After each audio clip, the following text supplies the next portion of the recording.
Capítulo 9. A amarga derrota. O professor Dumbledore mandou todos os alunos da Grifinória voltarem ao salão principal, onde foram se reunir a eles, 10 minutos depois, os alunos da Lufa-Lufa, Corvinal e Sonserina, todos parecendo extremamente atordoados. Os professores e eu precisamos fazer uma busca meticulosa no castelo, disse o diretor aos alunos quando os professores McGonagall e Flitwick fecharam as portas do salão que davam para o saguão. Receio que, para sua própria segurança, vocês terão que passar a noite aqui. Quero que os monitores montem guardas nas saídas para o saguão e vou encarregar o monitor e a monitora-chefes de cuidarem disso. Eles devem me informar imediatamente qualquer perturbação que haja, acrescentou Dumbledore, dirigindo-se a Percy, que assumiu um ar de enorme orgulho e importância. Mande um dos fantasmas me avisar. O professor Dumbledore parou quando ia deixando o salão e disse: sim, vocês vão precisar. Com um gesto displicente da varinha, as longas mesas se deslocaram para junto das paredes, e com um outro toque, o chão ficou coberto por centenas de fofos sacos de dormir de cor roxa. Durmam bem, disse o professor Dumbledore, fechando a porta ao passar. O salão imediatamente começou a zumbir com as vozes excitadas dos alunos. Os da Grifinória contavam ao resto da escola o que acabara de acontecer. Todos dentro dos sacos de dormir! Gritou Percy. Andem logo e chega de conversa. As luzes vão ser apagadas dentro de 10 minutos. Vamos, gente, disse Rony a Harry e Hermione. E eles apanharam 3 sacos de dormir e os arrastaram para um canto. Vocês acham que Black ainda está no castelo? Cochichou Hermione, ansiosa. É óbvio que Dumbledore acha que ele ainda pode estar, respondeu Rony. É uma sorte ele ter escolhido esta noite, sabem? Comentou Hermione quando entravam completamente vestidos nos sacos de dormir e apoiavam o corpo nos cotovelos para conversar. A única noite em que não estávamos na torre. Calculo que ele tenha perdido a noção do tempo, já que está fugindo, disse Rony. Não percebeu que era dia das bruxas. Do contrário, teria invadido o salão. Hermione estremeceu. A toda volta, os colegas se faziam a mesma pergunta. Como foi que ele entrou? Vai ver, ele sabe aparatar, sugeriu uma aluna da Corvinal próxima. Aparece de repente, sabe, sem ninguém ver de onde. Provavelmente se disfarçou, disse um quintanista da Lufa-Lufa. Vai ver, ele voou, sugeriu Dino Thomas. Francamente, será que eu fui a única pessoa que se deu ao trabalho de ler Hogwarts uma história? Perguntou Hermione zangada a Rony e Harry. Provavelmente, disse Rony. Por quê? Porque o castelo não está protegido só por paredes, sabem? Recebeu todo tipo de feitiço para impedir as pessoas de entrarem escondidas. Ninguém pode simplesmente aparatar aqui. E eu gostaria de ver qual é o disfarce que é capaz de enganar os dementadores. Eles estão guardando todas as entradas da propriedade. Teriam visto se Black entrasse voando. E Filch conhece todas as passagens secretas. E os funcionários terão coberto todas... As luzes vão ser apagadas agora, anunciou Percy. Quero todo mundo dentro dos sacos de dormir, de boca calada. Todas as velas se apagaram ao mesmo tempo. A única luz agora vinha dos fantasmas prateados, que flutuavam no ar em sérias conversas com os monitores, e do teto encantado, que reproduzia o céu estrelado lá fora. Com isso e mais os sussurros que continuavam a encher o salão, Harry se sentia como se estivesse dormindo ao ar livre, tocado por um vento suave. De hora em hora, um professor aparecia no salão para verificar se estava tudo calmo. Por volta das 3 horas da manhã, quando muitos alunos tinham finalmente adormecido, o professor Dumbledore entrou no salão.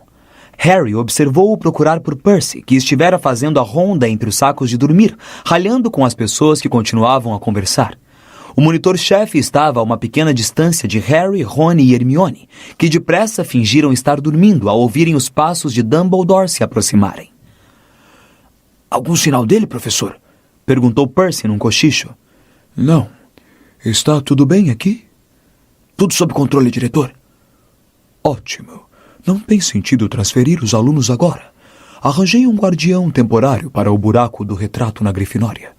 Você poderá levá-los de volta amanhã. E a mulher gorda, diretor? Escondida em um mapa de Argyllshire no 2º andar. Aparentemente se recusou a deixar Black entrar sem a senha, então o bandido a atacou. Ela ainda está muito perturbada, mas assim que se acalmar, vou mandar Filch restaurá-la. Harry ouviu a porta do salão se abrir mais uma vez, rangendo, e novos passos. Diretor? Era Snape. Harry ficou muito quieto, prestando a maior atenção. Todo o terceiro andar foi revistado. Ele não está lá. E Filch verificou as masmorras. Não há ninguém tampouco. E a torre da astronomia? A sala da professora Trelawney? O Corujal? Tudo revistado.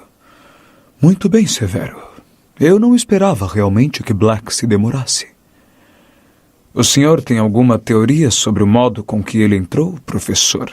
Perguntou Snape. Harry levantou a cabeça um pouquinho para destampar a outra orelha. Muitas, Severo. Cada uma mais improvável do que a outra. Harry abriu os olhos minimamente e espiou para o lado onde os três se encontravam. Dumbledore estava de costas para ele, mas dava para ver o rosto de Percy inteiramente absorto e o perfil de Snape, que parecia zangado. O senhor se lembra da conversa que tivemos, diretor, antes... do começo do ano letivo? Perguntou Snape, que mal abria os lábios para falar, como se quisesse impedir Percy de ouvir. Lembro, Severo, disse Dumbledore, e sua voz tinha um tom de aviso. Parece quase impossível que Black possa ter entrado na escola sem a ajuda de alguém aqui dentro. Expressei minhas preocupações quando o senhor nomeou... Não acredito que uma única pessoa no castelo tenha ajudado Black a entrar, disse Dumbledore, e seu tom deixou tão claro que o assunto estava encerrado que Snape se calou. Preciso descer para falar com os dementadores, disse Dumbledore. Prometi que avisaria quando a nossa busca estivesse terminada. Eles não quiseram ajudar, diretor? Perguntou Percy. Claro, disse Dumbledore com frieza. Mas receio que nenhum dementador irá cruzar a soleira deste castelo enquanto eu for diretor. Percy pareceu ligeiramente desconcertado. Dumbledore saiu do salão rápida e silenciosamente. Snape continuou parado por um instante, observando o diretor com uma expressão de profundo rancor no rosto. Em seguida, também saiu. Harry olhou de esguelha para Rony e Hermione. Os dois também tinham os olhos abertos, nos quais se refletia o teto estrelado. De que é que eles estavam falando? Perguntou Rony, apenas com um movimento dos lábios. Nos dias que se seguiram, não se falou de mais nada na escola, senão de Sirius Black. As teorias sobre o modo com que Black entrara no castelo se tornaram mais e mais delirantes. Anna Abbott, da Lufa-Lufa, passou a maior parte da aula conjunta de herbologia, contando para quem quisesse ouvir que Black era capaz de se transformar em um arbusto florido. A tela rasgada da mulher gorda fora retirada da parede e substituída pela pintura de Sir Cadogan e seu gordo pônei cinzento. Ninguém ficou muito feliz com a troca. O cavaleiro passava metade do tempo desafiando os garotos a duelar e no tempo restante inventava senhas ridiculamente complicadas que ele trocava no mínimo 2 vezes por dia. Ele é completamente doido, protestou Seamus Finnegan aborrecido com Percy. Será que não podia nos dar outro? Nenhum dos outros quadros quis o lugar, disse Percy. Se assustaram com o que aconteceu com a mulher gorda. Sir Cadogan foi o único que teve coragem suficiente para se voluntariar. O cavaleiro, porém, era a menor das preocupações de Harry. Ele agora estava sendo vigiado de perto. Os professores procuravam desculpas para acompanhá-lo quando ele andava pelos corredores, e Percy Weasley, agindo suspeitava Harry por ordem da mãe, seguia-o a toda parte como um cão de guarda extremamente pomposo. Para completar, a professora Minerva chamou Harry à sua sala, com uma expressão tão sombria no rosto que o garoto achou que alguém devia ter morrido. Não adianta lhe esconder isso por mais tempo, Potter, começou ela em tom muito sério. Sei que vai ser um choque para você, mas Sirius Black... Eu sei, está querendo me pegar, disse Harry cansado. Ouvi o pai de Rony contar à senhora Weasley. O Sr. Weasley trabalha para o Ministério da Magia. A professora pareceu muito espantada. Encarou Harry por um instante e em seguida falou. Entendo. Bem, neste caso, Potter, você vai compreender por que não acho uma boa ideia você treinar quadribol à noite. Lá fora no campo, só com os outros jogadores, é muito exposto, Potter.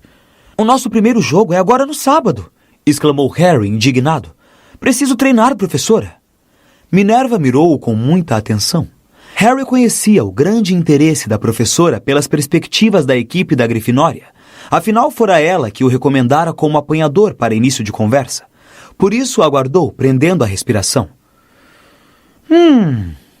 A professora Minerva se levantou e contemplou pela janela o campo de quadribol, quase invisível na chuva. Bem, Deus sabe que eu gostaria de nos ver ganhando finalmente a taça. Mas mesmo assim, Potter, eu ficaria mais satisfeita se um professor estivesse presente. Vou pedir a Madame Hooch para supervisionar os seus treinos. O tempo foi piorando dia a dia à medida que a primeira partida de quadribol se aproximava. Sem desanimar, a equipe da Grifinória treinava com mais vigor que nunca sob o olhar vigilante de Madame Hooch. Então, no último treino antes do jogo de sábado, Olivia Wood deu ao time uma notícia indesejável. Não vamos jogar com Sonserina, disse aos companheiros, parecendo muito zangado. Flint acabou de me procurar. Vamos jogar contra Lufa-Lufa. Por quê? Perguntou o restante do time em coro. A desculpa de Flint é que o braço do apanhador do time ainda está machucado, respondeu Olívio, rilhando furiosamente os dentes. Mas é óbvio por que estão fazendo isso. Não querem jogar com tempo ruim. Acham que vai reduzir as chances deles. Tinha ventado forte e chovido pesado o dia inteiro, e mesmo enquanto Olívio falava, ouvia-se o ronco distante do trovão. Não há nada errado com o braço do Malfoy, disse Harry furioso. É tudo fingimento. Eu sei disso, mas não podemos provar, argumentou Olívio amargurado. E temos treinado todos esses lances na suposição de que íamos jogar com Sonserina. E em vez disso, será com Lufa-Lufa, que tem um estilo muito diferente. Agora eles estão com um capitão novo, que também é o apanhador, Cedrico Diggory. Angelina, Alicia e Kate tiveram um repentino acesso de risadinhas. Que? Exclamou Olívio, fechando a cara para esse comportamento alegre. É aquele alto e bonito, não é? Perguntou Angelina. Forte e caladão, concluiu Kate, e as três recomeçaram a rir.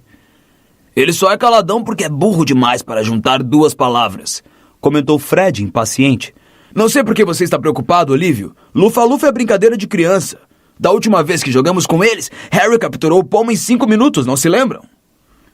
Estávamos jogando em condições completamente diferentes, gritou Olívio, os olhos saltando ligeiramente das órbitas. Diggory armou uma lateral muito forte, e é um excelente apanhador. Eu estava com medo que vocês fizessem essa leitura falsa. Não podemos relaxar. Temos que manter o nosso foco. Sonserina está tentando nos prejudicar. Precisamos ganhar. Olívio, vê se acalma, disse Fred, ligeiramente assustado. Estamos levando Lufa-Lufa muito a sério. Sério.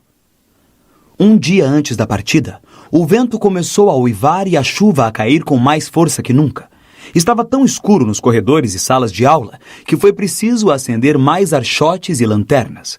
Os jogadores do time da Sonserina estavam de fato com um ar muito presunçoso e Malfoy mais que todos. Ah, se ao menos meu braço estivesse um pouquinho melhor, suspirava ele enquanto a tempestade lá fora açoitava as janelas. Harry não tinha lugar na cabeça para se preocupar com coisa alguma exceto o jogo do dia seguinte. Olivia Wood não parava de correr para ele nos intervalos das aulas para lhe passar novas dicas.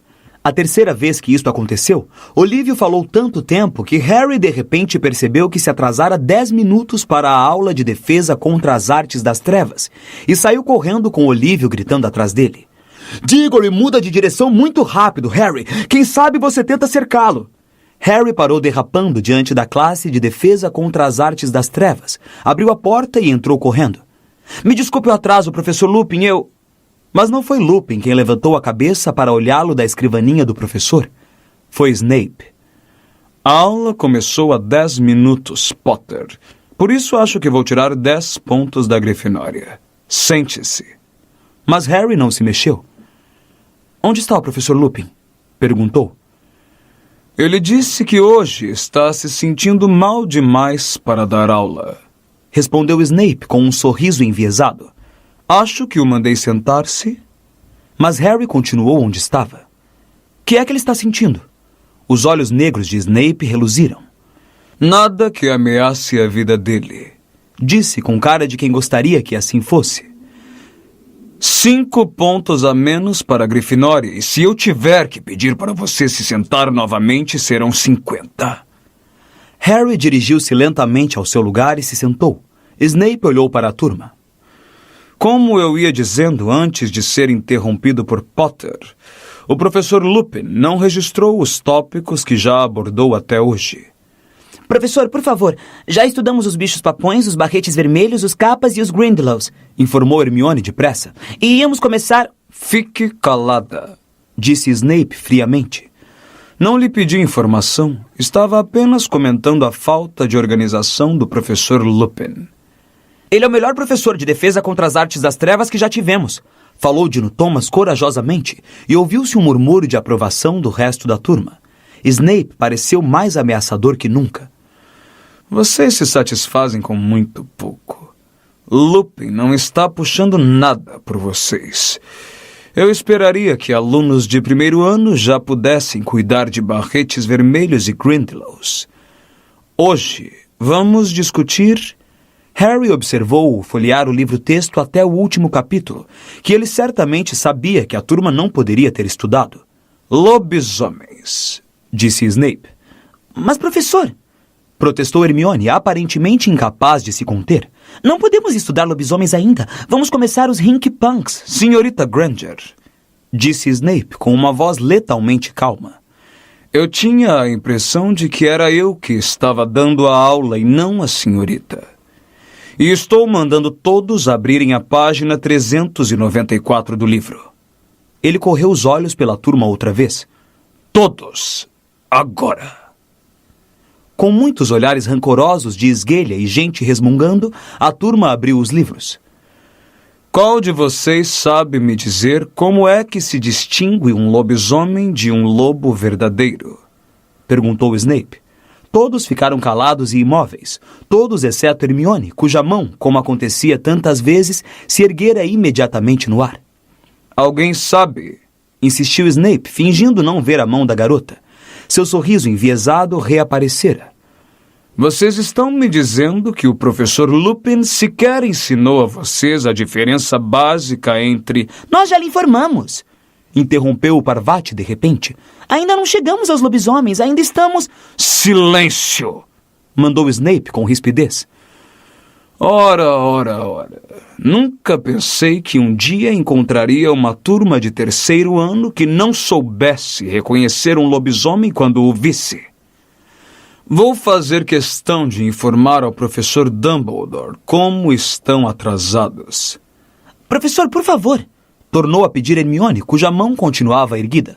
O lobisomem se diferencia do lobo verdadeiro por pequenos detalhes. O focinho do lobisomem... Esta é a segunda vez que a senhorita fala sem ser convidada, disse Snape friamente. Menos 5 pontos para a Grifinória por ter uma intragável sabe-tudo. Hermione ficou vermelhíssima, baixou a mão e ficou olhando para o chão com os olhos cheios de lágrimas. Um sinal do quanto a turma detestava Snape era que todos olharam feio para ele, porque todos os alunos já tinham chamado Hermione de sabe-tudo pelo menos uma vez, e Rony, que xingava Hermione de sabe-tudo pelo menos 2 vezes por semana, falou em voz alta. O senhor nos fez uma pergunta e Hermione sabe a resposta. Por que perguntou se não queria que ninguém respondesse? A turma percebeu instantaneamente que o colega fora longe demais.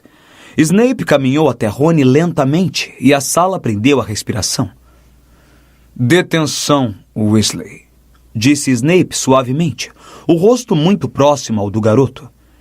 E se algum dia eu ouvir criticar o meu modo de ensinar outra vez, o senhor vai realmente se arrepender. Ninguém mais deu um pio durante o resto da aula. Ficaram sentados, copiando dados sobre os lobisomens do livro-texto, enquanto Snape rondava as filas de carteiras, examinando o trabalho que os alunos tinham feito com o professor Lupin. Uma explicação muito insuficiente. Isto está errado. O Kappa é encontrado mais comumente na Mongólia. O professor Lupin deu nota 8. Eu teria dado 3. Quando a sineta finalmente tocou, Snape reteve a turma. Cada aluno vai escrever uma redação para me entregar sobre as maneiras de reconhecer e matar lobisomens. Quero 2 rolos de pergaminho sobre o assunto e quero para segunda-feira de manhã. Está na hora de alguém dar um jeito nesta turma. Weasley, você fica. Precisamos combinar a sua detenção. Harry e Hermione saíram da sala com o resto da turma, que esperou até estar bastante longe para não ser ouvida e prorrompeu em furiosos discursos contra Snape. Snape nunca foi assim com nenhum dos outros professores de defesa contra as artes das trevas, mesmo que quisesse o cargo deles, comentou Harry com Hermione. Por que está perseguindo o Lupin? Você acha que tudo isso é por causa dos bichos papões? Não sei, disse Hermione pensativa, mas vou realmente torcer para o professor Lupin melhorar logo. Rony alcançou-o 5 minutos depois com uma raiva descomunal. Você sabe o que aquele... E xingou Snape de uma coisa que fez Hermione exclamar: Rony, vai me obrigar a fazer? Tenho que lavar as comadres da ala hospitalar, sem usar magia. O garoto respirava fundo, os punhos cerrados. Por que o Black não podia ter se escondido na sala de Snape, hein? Podia ter acabado com ele para nós. Harry acordou extremamente cedo na manhã seguinte, tão cedo que ainda estava escuro. Por um momento, pensou que tinha sido acordado pelos rugidos do vento. Então, sentiu uma brisa gelada na nuca e sentou-se na cama de um salto. Pirraça, o poltergeist, andara flutuando ao lado dele, soprando com força em seu ouvido. Para que você fez isso? Perguntou Harry, furioso. Pirraça encheu as bochechas de ar, soprou com força e disparou de costas para fora do dormitório, dando gargalhadas. Harry tateou procurando o despertador e olhou para o mostrador. Eram 4:30. Amaldiçoando Pirraça, ele se virou e tentou voltar a dormir, mas era muito difícil, agora que estava acordado, não dar atenção à trovoada que roncava no céu, ao vento que fustigava com violência as paredes do castelo e às árvores que rangiam ao longe na floresta proibida. Dentro de algumas horas, ele estaria lá fora, no campo de quadribol, enfrentando a tempestade. Por fim, ele perdeu as esperanças de voltar a dormir, se levantou e se vestiu, apanhou a Nimbus 2000 e saiu silenciosamente do dormitório. Quando abriu a porta, alguma coisa passou roçando por sua perna. Ele se abaixou bem a tempo de agarrar Bichento pela ponta do grosso rabo e arrastá-lo para fora. Sabe, acho que Rony tem razão sobre você, disse Harry desconfiado a Bichento.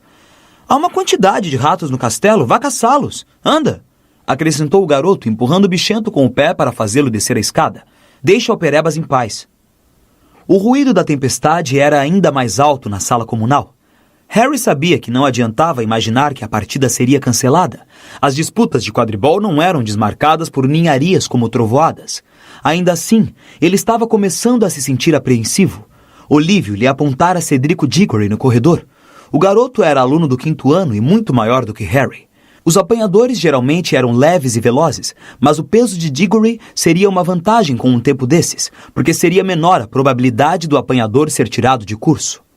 Harry matou as horas até amanhecer diante da lareira, levantando-se de vez em quando para impedir Bichento de tornar a subir escondido a escada para o dormitório dos garotos. Finalmente, ele calculou que já devia ser hora do café da manhã, então se dirigiu sozinho ao buraco do retrato. Pare e lute, seu cão sarnento! Berrou Sir Cadogan. Cala essa boca! Bocejou Harry. Ele se reanimou um pouco com uma grande tigela de mingau de aveia, e no momento em que começou a comer torradas, o restante da equipe aparecera no salão. Vai ser uma partida dura, comentou Olívio, que não queria comer nada. Pare de se preocupar, Olívio, disse Alicia para tranquilizá-lo. Não vamos derreter com uma chuvinha à toa. Era muitíssimo mais do que uma chuvinha. Mas tal era a popularidade do quadribol que a escola inteira apareceu para assistir à partida como sempre. Os jogadores, no entanto, desceram os jardins em direção ao campo, as cabeças curvadas contra a ferocidade do vento, os guarda-chuvas arrancados de suas mãos. Pouco antes de entrar no vestiário, Harry viu Malfoy, Crabbe e Goyle rindo e apontando para ele, protegidos por um enorme guarda-chuva a caminho do estádio. O time vestiu o uniforme escarlate e aguardou o discurso de Olívio que antecedia as partidas, mas não houve discurso.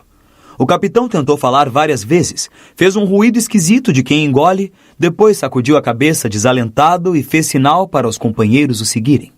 O vento estava tão forte que eles entraram em campo cambaleando para os lados. Se os espectadores estavam aplaudindo, os aplausos eram abafados por novos roncos de trovão. A chuva batia nos óculos de Harry. Como é que ele ia enxergar o pomo desse jeito? Os jogadores da Lufa-Lufa se aproximavam pelo lado oposto do campo, usando vestes amarelo canário. Os capitães foram ao encontro um do outro e se apertaram as mãos. Diggory sorriu para Wood, Mas este agora não conseguia abrir a boca. Parecia estar sofrendo de tétano e fez um mero aceno com a cabeça. Harry viu a boca de Madame Hooch formar as palavras "montem em suas vassouras". Ele puxou o pé direito pingando lama e passou-o por cima de sua Nimbus 2000. Madame Hooch levou o apito à boca e soprou, um som agudo e distante, e a partida começou. Harry subiu depressa, mas o vento puxava sua Nimbus ligeiramente para o lado. Ele a segurou o mais firme que pôde e deu uma guinada, apertando os olhos contra a chuva. 5 minutos depois, estava molhado até os ossos e enregelado. Mal conseguia ver os companheiros de equipe e muito menos o minúsculo pomo. Voou para frente e para trás, cruzando o campo e deixando pelo caminho vultos difusos, vermelhos e amarelos, sem ter a menor ideia do que estava acontecendo no resto da partida. Não conseguia ouvir os comentários por causa do vento. Os espectadores se ocultavam sob um mar de capas e guarda-chuvas arrebentados. 2 vezes, Harry esteve muito perto de ser derrubado por um balaço. Seus óculos estavam tão embaçados pela chuva que ele não os vira se aproximar. Harry perdeu a noção do tempo. Tinha cada vez maior dificuldade de se manter aprumado na vassoura. O céu escurecia como se a noite tivesse decidido chegar mais cedo. 2 vezes, Harry quase colidiu com outro jogador, sem saber se era um companheiro de equipe ou um oponente. Todos agora estavam tão encharcados e a chuva tão grossa que ele mal conseguia distinguir alguém. Com o primeiro relâmpago, ouviu-se o som do apito de Madame Hooch. Harry conseguiu mal e mal discernir através da chuva os contornos de Olívio, que fazia sinal para ele pousar.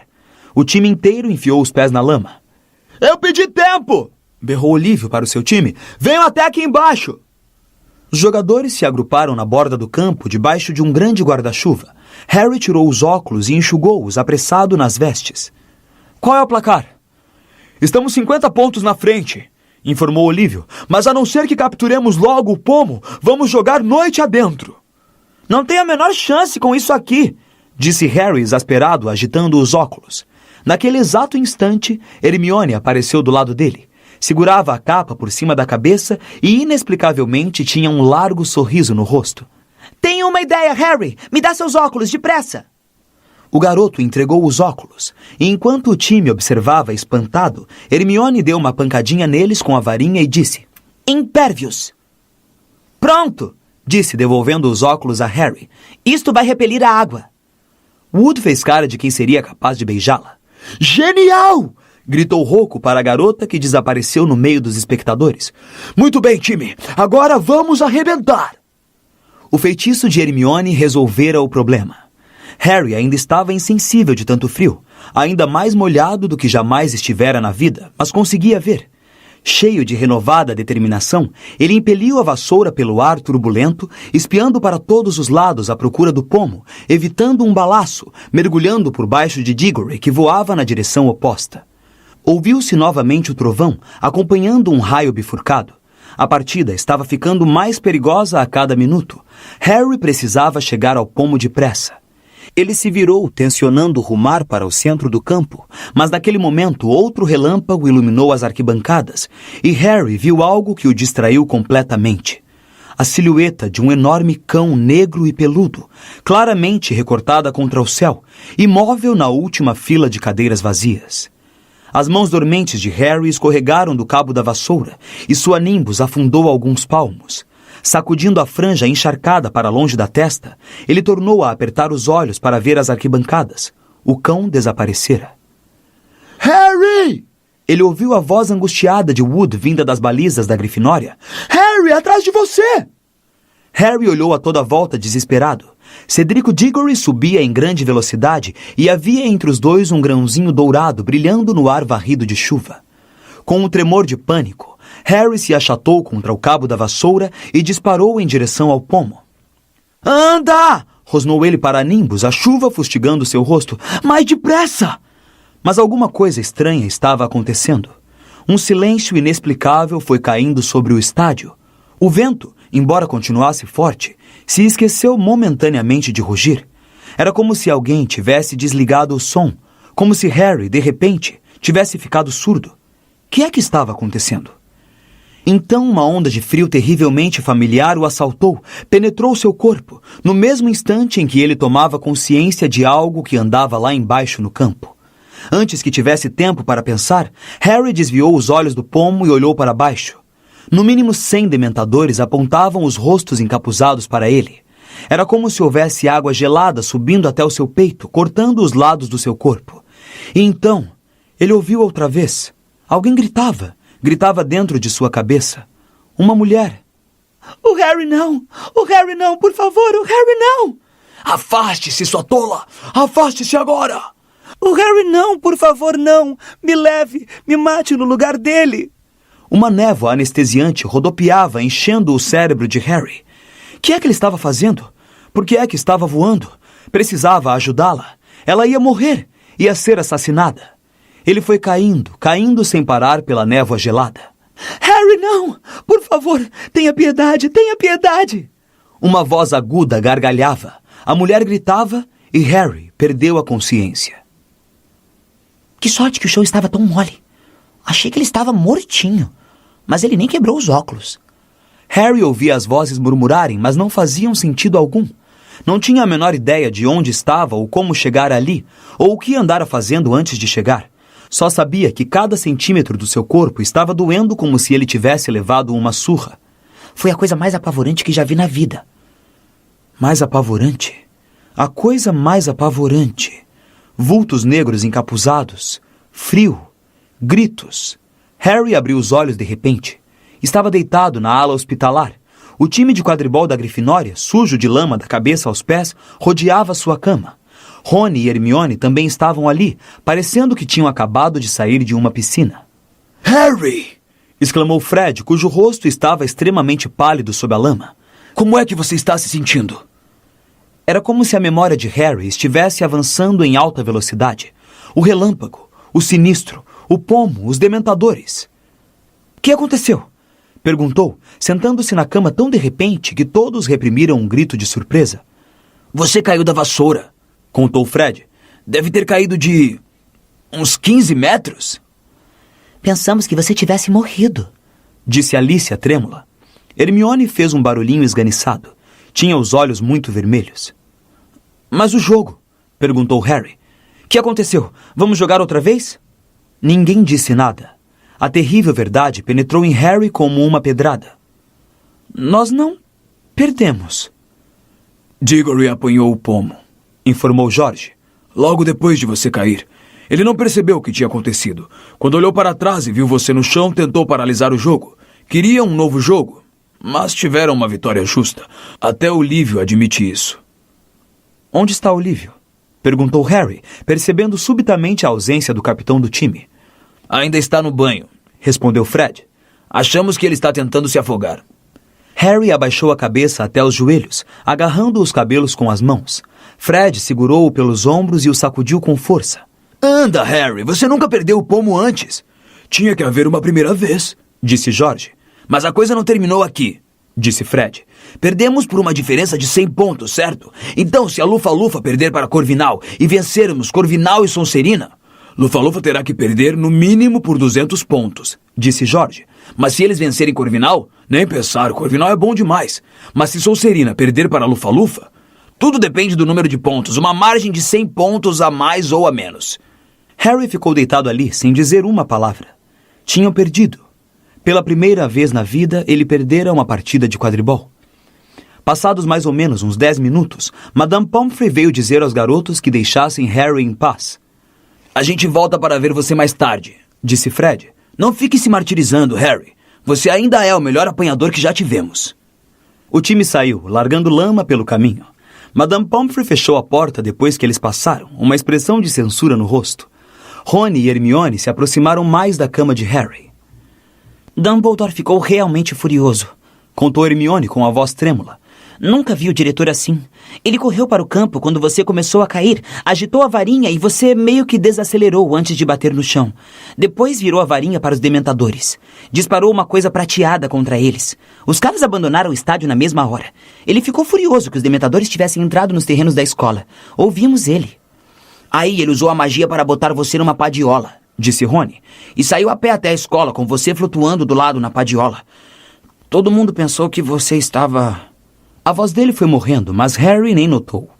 Estava pensando no que os dementadores tinham feito a ele, Na voz que gritava, ergueu os olhos e deparou com Rony e Hermione, observando-o com tanta aflição que na mesma hora ele procurou uma coisa banal para dizer. Alguém apanhou a minha Nimbus? Rony e Hermione se entreolharam depressa. Que foi? Perguntou Harry, olhando de um para o outro. Bem, quando você caiu, a vassoura foi levada pelo vento, disse Hermione, hesitante. E? E bateu. Harry, bateu no salgueiro lutador. As entranhas de Harry reviraram. O salgueiro lutador era uma árvore violenta que se erguia sozinha no meio da propriedade. E? Insistiu ele, temendo a resposta. Bem, você conhece o salgueiro lutador, disse Rony. Ele não gosta que batam nele. O professor Flitwick trouxe a vassoura de volta pouco antes de você recuperar os sentidos, disse Hermione com uma voz mínima. Devagarinho, ela foi se abaixando para apanhar uma saca aos seus pés, despejou-a e caíram na cama uns pedacinhos de madeira e gravetos, tudo o que restava da fiel vassoura de Harry. Enfim, derrotada.